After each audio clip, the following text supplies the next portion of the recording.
guys, beautiful collection right here. Welcome to a new episode. I just wanted to inform you on some very important news. We got it, boys. We locked it down. We got the new Marvel Legends Walgreens exclusive Sentry, and we are about to go ham on this figure. We are going to be taking shots all week of this new Sentry figure, and I am super stoked to open it up and check him out. I know this figure is going to rock. So yeah, stay tuned. We're going to get in some setups and take a first look at this guy. So yeah. All right, so we got the Sentry opened up, and my initial thoughts, it's pretty badass, man. I'm really digging this figure. Of course, we all knew I was going to be getting this. This is a Walgreens exclusive. It's not available in the US just yet. This one came from overseas. I just had to get my hands on it, man. I mean, we all know how much I love Sentry. My channel's based off of the character. I think he's just super compelling. He's really interesting. He's Marvel's Superman. He's got the power of 1,000,000 exploding suns, man. I mean, Sentry's just badass. Even though I think from everyone I've heard from, they're like 50-50. They either really like him or they just can't stand him. So hopefully that's not the case with me as a person. But yeah, this figure came with a couple accessories. Of course, we got the box back here. It's the new windowless Marvel Legends packaging. It would have been awesome to get that plastic window in there to check out the figure, but luckily mine doesn't have really too many issues. There is one major issue that I would like to point out real quick, if any. Well, I guess two major issues. Not major, they're just two issues, I guess. First thing is his head can't really look up, man, because of the hair. You know, I know a lot of people are kind of giving this figure shit because it doesn't have the butterfly joints and the hair looks all strange, but I actually really like this hair, man. I think it's really cool if you just kind of play around with posing and everything, or when you're taking pictures, you can definitely work that in, and we are definitely going to be doing that here shortly because I got big plans for this figure, man. I'm excited to shoot this. But yeah, the hair doesn't move all the way back. That's kind of unfortunate, and the more you move it back, his head just kind of pops off. And it kind of looks like he has two different skin tones for the bottom of his neck and his face, but most of his hair and his head cover that up. So that's the first issue I had. The second issue I have, and I don't think that this is going to be an issue for everybody else. This is just mainly an issue for this figure, I think, how it was manufactured, but looks like one of the hips is sitting lower on his left side. So when you go to stand him, if you can kind of tell, his right foot doesn't want to touch the bottom of the floor there. So when you do stand him, he's kind of like pivoted, or he's like at an angle. So that's kind of annoying, but once again, you can just play with the pose and change it up, and boom, you got him standing up straight for the most part. So yeah, those are the two little issues I had with it. Other than that, no paint issues. Articulation is functioning just as I imagined. Comes with the void head, obviously, of course. Just an interesting head. I can't remember this exactly from what comic, but it does look kind of familiar. So this is a cool head. Let's see what he looks like with that on real quick. Definitely going to be playing around with this idea of him turning into the void. And so that looks pretty interesting. Let's get back to this regular head. I love how his eyes are painted. His eyes got that nice little glow if my light will permit. Very nice. And I have a feeling that this figure is going to photograph really well. He also came with extra hands, which this is very interesting. He came with 2 trigger hands.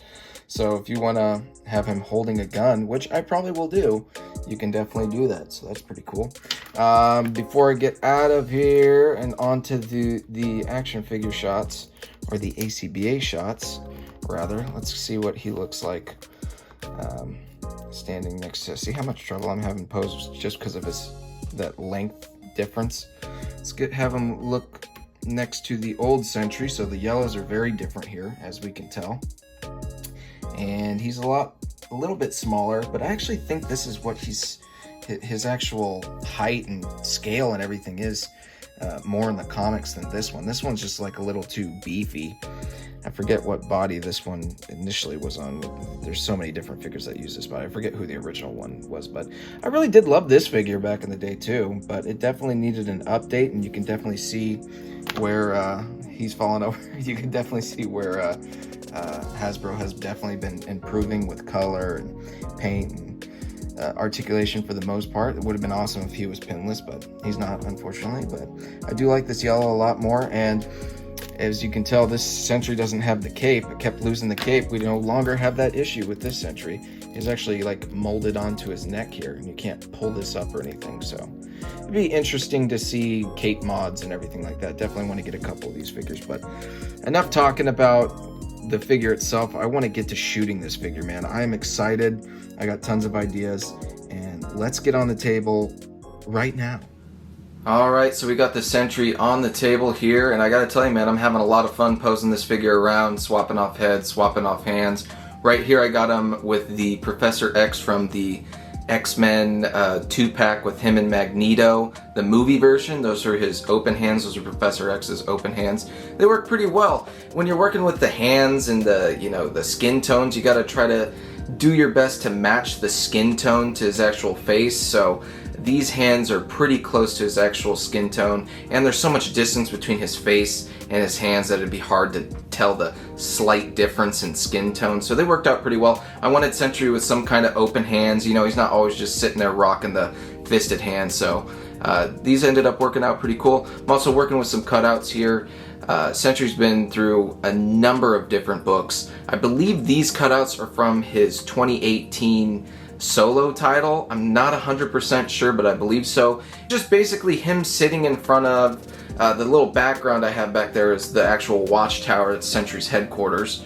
And you can see the little Sentry symbol at the top. You probably don't see it right here, but yeah, this was kind of cool. I've been holding on to this background for a little bit, and I'm glad I finally got to use it. You guys might also notice that he is being held up by a stand. I'm not using glass this time because I've been using glass recently, so I'm kind of sick of the glass. But you can see the stand right here, and you might think to yourself, okay, well, isn't that stand going to be in the shot? Well, it is in the shot, and you can tell it's in the shot, but this happened without me actually wanting to do this. It's just kind of like a happy accident. But when I line it up just right, this frame right here doesn't really do it justice. But I'll show you guys the final pick here in a second. But basically, that stand is going to line up with one of the bottoms of the buildings here. So it'll end up looking pretty flush. I mean, you'll still be able to see it's there. I tried to hide it the best I could. We call this in ACBA hiding in plain sight, and basically that's where you hide a stand in a way that you can barely tell that it's there. In this shot, unfortunately, you will be able to tell it's there, but it's only there if you're really looking for it, you know? Other than that, it came out pretty seamless. This was a pretty quick shot. Setting up the cutouts was probably the most tedious part. They're being held on by tack behind the cutouts here. But yeah, all in all, it came together really nice. You know, I have so many Sentry cutouts. I love this character so much that I just wanted to do like a Sentry shot, you know, just like a pure Sentry shot, you know. This is almost like an inner monologue he's having with himself, these cutouts. And that's just in line with the character. And, you know, I know a lot of people were kind of upset with the head and the hair, but for a shot like this, the way his hair is waving in the air like that, and how the stand is kind of pushing his cape more to his right, it just works out really well. I'm really happy with how this came out. I'm going to change positions here real quick and show you guys the lighting and just touch on it really briefly. Okay, so here we have the entire setup. As you can tell, there's all kinds of lights, and each of them has their own purpose. We've got these two big lights right here. Those are mainly used to light the background. We got this light right here and this light right here. This is for backlighting on Sentry. We got these two lights on the bottom. That's to give him some light from underneath. And what that also helps do is, because these two lights in the front are pulling the light forward onto him to light up the cutouts in the front of his body. But when you do that, you're also creating shadows. And the last thing we want is to have shadows where the cutouts are.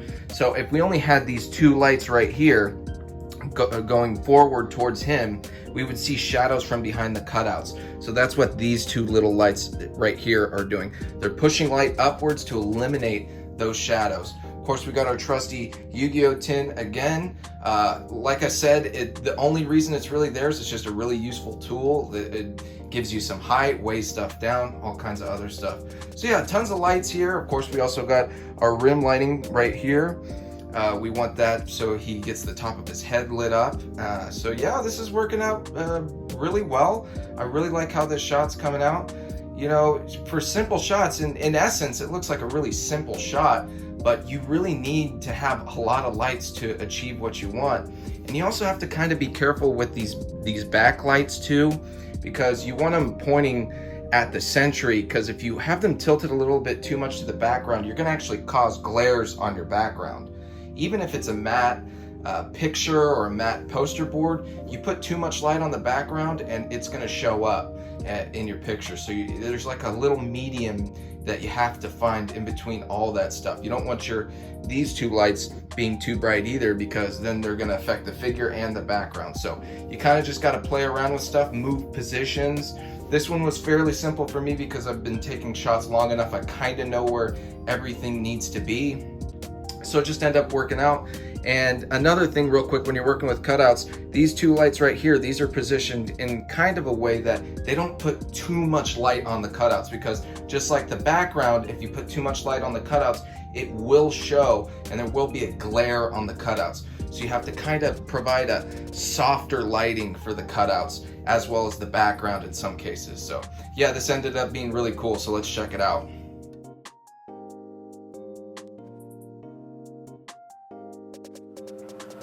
All right, we are back at it with Sentry again. I gotta tell you guys, this figure is a pleasure to shoot. You know, over the last couple years doing toy photography, I've realized that some figures are just harder to shoot than others. Some of them aren't just photogenic, I guess. I don't know how to describe it, but this figure I am not having any issues with. When I hit focus on his face is in focus. You know, that can't be said for a lot of the other figures I shoot. No matter how many times I change up my camera settings or I change the pose around, I just sometimes can't get their faces to focus. And when I'm shooting toys, the primary focus, depending on the shot of course, is their face. So that's usually what I put in focus first when I try to get an idea of how to shoot the actual picture. So no problems so far with this Sentry. Obviously it's a kind of a different setup. We got the space background. It's just a piece of construction paper from Michaels. They sell it. It's got a little space, bluish, purplish space background. And then of course we're working out with the cutout right here. This is just a pretty standard cutout. It's from the issue Siege number 2 from 2010. This is actually one of the covers for it. And it's just a staircase, man. It's a staircase with some blood.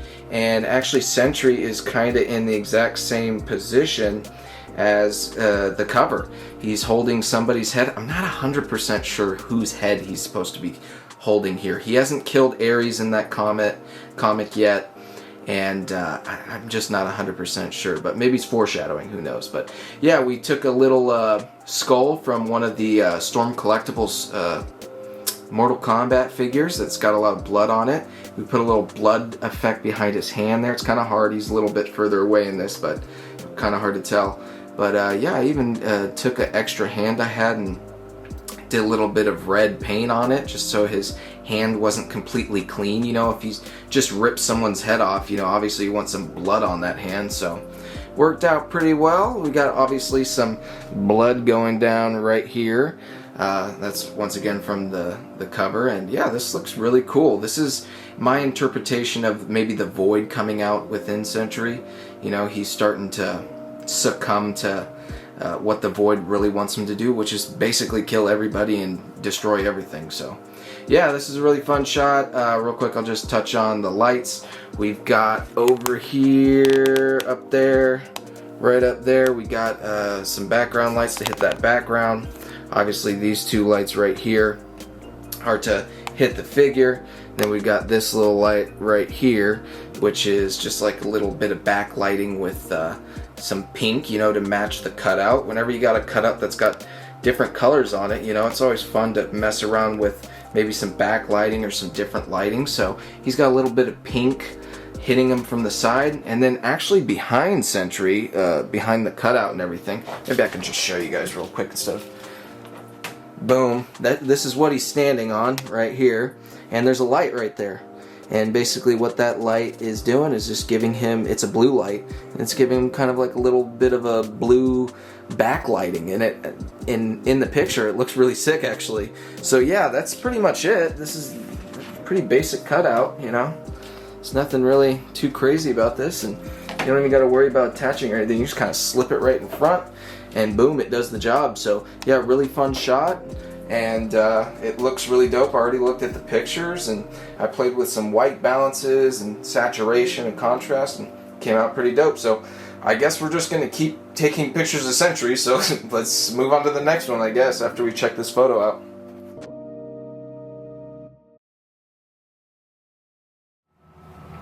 Alright, so continuing the Sentry hype train, we're now moving on to a panel shot. Basically what a panel shot is it's just multiple shots paneled together just like in a comic book. This is obviously inspired by World War Hulk. This is actually a page straight out of World War Hulk, just kind of changed up a bit to make it work with action figure photography. Of course, we're working with the new Sentry, great figure. We've already seen me talk about that for a while now. And we also have the King Hulk from the Fin Fang Foom Marvel Legends series. So this figure is really old, from 2008, I believe.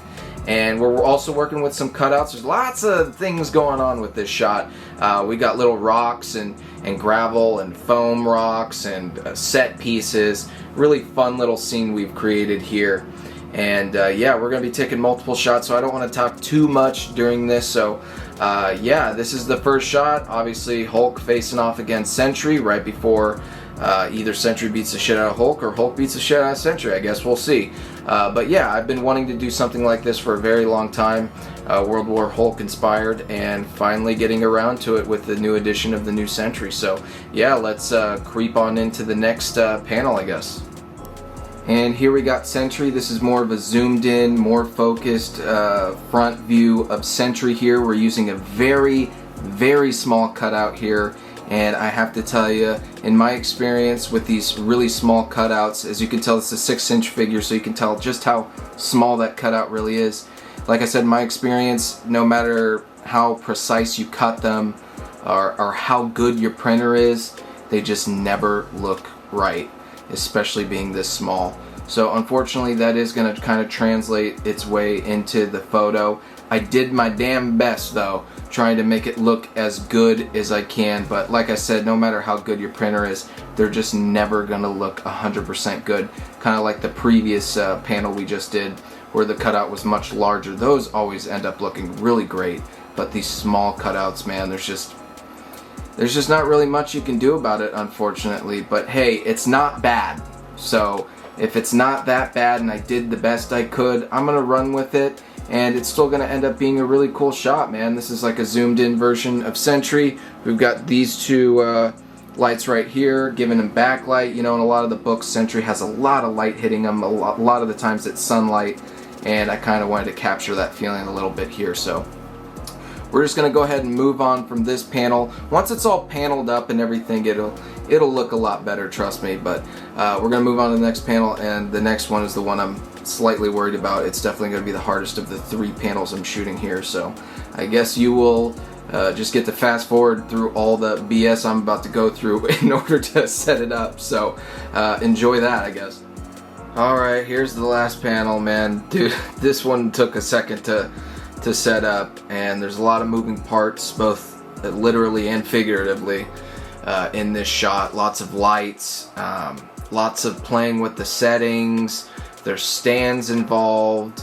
There's lights coming from underneath. You have to light up the cutouts. You got to get the poses just right. You also try to match the reference comic, and just a lot went into this, man. So I'm gonna get a different angle so you guys can kind of see exactly what's going on, but I wanted you guys to be able to check this out first. This is what the actual panel is gonna look like. So on the surface, it doesn't really look like there's too much going on, but there is a lot of stuff going on. Lots of lights, lots of different angles and stuff to take into consideration. You want to make sure that your cutout is nice and lit. You want to make sure the whole area is nice and lit. You want to make sure that your backdrop is nice and lit. I've said this a couple other times in the other videos, but each light has its own purpose. You know, these two right here are, you know, focused on the figure and the cutout. That light that's hidden underneath right here, since we're already in the setup, and we're gonna take it down soon anyways, might as well just show you guys. There is a Ulanzi light hidden right underneath there, because in the actual comic source, has this yellow hue coming from his stemming from his punch. So I kind of wanted to capture that. Didn't translate super well into the picture, but you can definitely tell that there's some light coming through that. We also have an effect right here that yellow light is helping light up a little bit. In order to light up effects, you really want to get those lights coming from behind, but coming from underneath, sometimes it works, sometimes it doesn't. This kind of worked. Obviously these two lights right here are for backlighting, or side lighting, I guess. Yeah, you'll hear me talk about backlighting a lot in my setups because I just really like how it looks in the photos. And then of course we have all these lights right here that are focused on the background.